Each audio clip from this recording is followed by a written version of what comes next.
Okay, so let's make our new project where we're going to combine those two pieces of footage together, the green screen footage of the model and the background. So I'm clicking on New Project, and Premiere nowadays wants to know what footage are you wanting to use in your project. So I've already created a folder in my Premiere 3D Model Project folder called Amalia that has the two pieces of footage in it.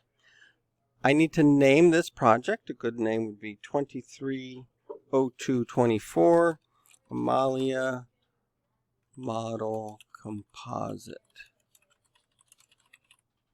I could be more creative, but the other thing is, where is this file going to go? So this is how you can choose the location of your project. Very important not to just leave it in the last place that you did something with Premiere. That would be up here in video. All right, so let's go ahead and find Premiere.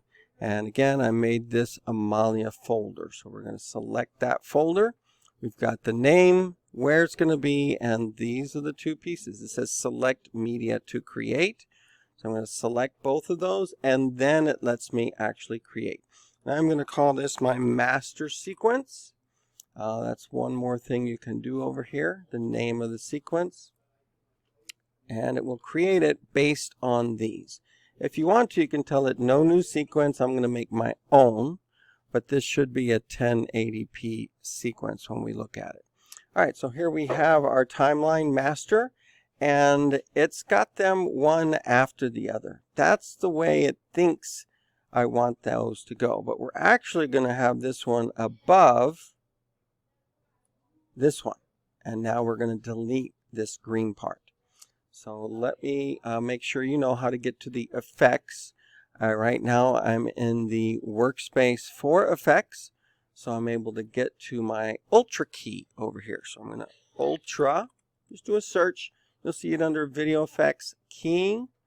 And you can drag that onto the little piece of footage right there so that now we have the Ultra key effect.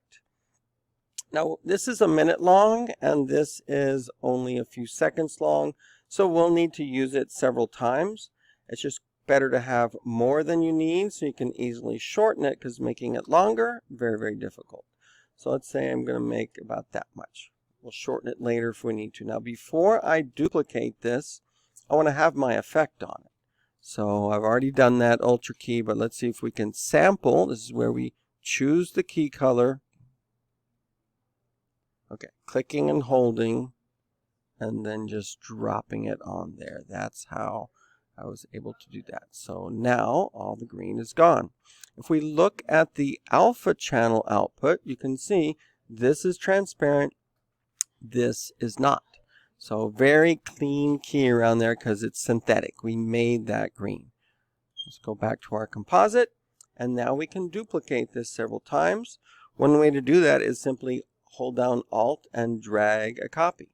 Now it will overlap if you're not careful. Even with the magnet on, it's going to try and overlap. So I usually leave a gap and then ripple delete. And now it's seamlessly going to go and repeat the top one. Let's do that one more time. So I'm going to Alt and drag and then ripple delete that space. And having that repeat 3 times is probably enough. Now, one of the tricks I like to use is to make my background last a little bit longer than the other thing. So let's make these cross dissolve now. So I'm going to type cross up there. It's also the default right here, cross dissolve. So if I select this and I'm close to it and I press Control D, it added the cross dissolve. The other way to do that is to locate it and drag it and drop it. Let's take a closer look. See how this works. So this starts to dissolve first, and then the background blanks out. So something a little bit of stagger there. It's nice. You can even do a little more fades and then the background. Let's do one more thing while we're here. I'm going to show you another effect. There are many of them here. I'm just going to type turb for turbulent displace. So this particular effect, let me make sure I'm at the very beginning. I'm going to use it to have it appear. So I'm going to drag this effect to my first one. And then what you're seeing is it's being distorted. I'm going to collapse the Alt key and the motion, so I'm only looking, let's see.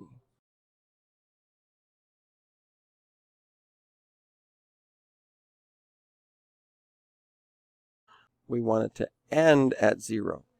So at the beginning, it's going to be very turbulent, and then it's going to kind of come together. If we combine that with a cross dissolve, so let me Control D, it's going to fade as it's snapping into position there.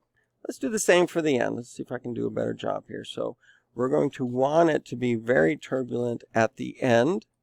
So I'm going to drag my turbulent displacement there, make it very turbulent, and then back over here, it's going to be 0.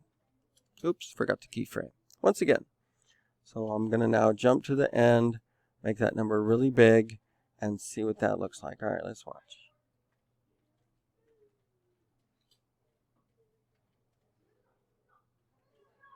And it fades out. So we have it cross dissolve and turbulent displacement going to 0.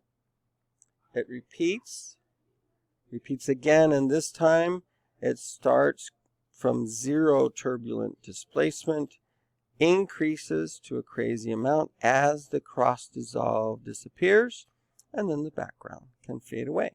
So let's make that into a video. Let me save this. I have not saved it in a long time.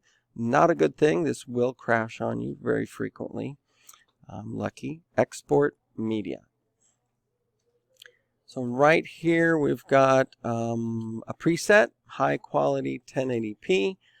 If we like, we can go down here to our YouTube 1080p Full HD preset.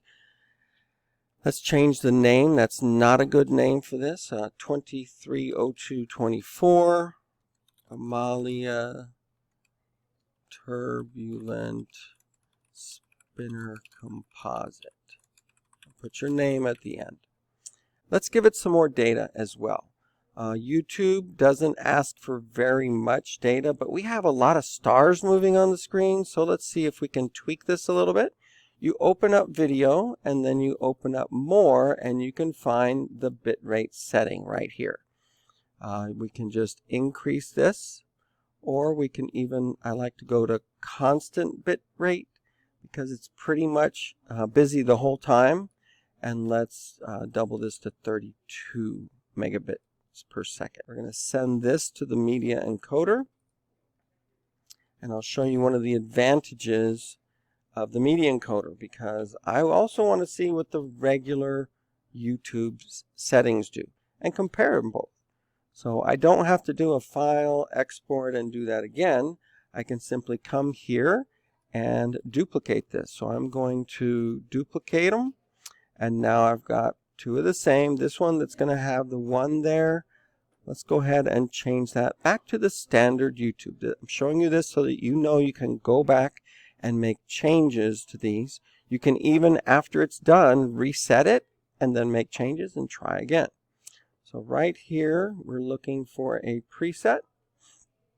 Let's go find YouTube 1080p Full HD, and this time we're just going to leave it as is and see how it does. I'm going to click OK. Actually, let's look at the output name, and I'm going to misspell my own name. I'm going to put in parentheses YouTube settings. In fact, on this one, I'm going to tell it CBR32. And fix my name. Okay, so now we have 2 jobs for it to run. It's going to create both of those. And it's going to be, oh, this is back in the video of my favorite things. Another thing to make sure of is make sure you know where this video is going to go. 3D modeling project folder, Premiere, and Amalia. I'm going to make sure they go right in here so I can find them easily, and they're separate from my other outputs. All right. I have 2 jobs. They will both be encoded when I press play.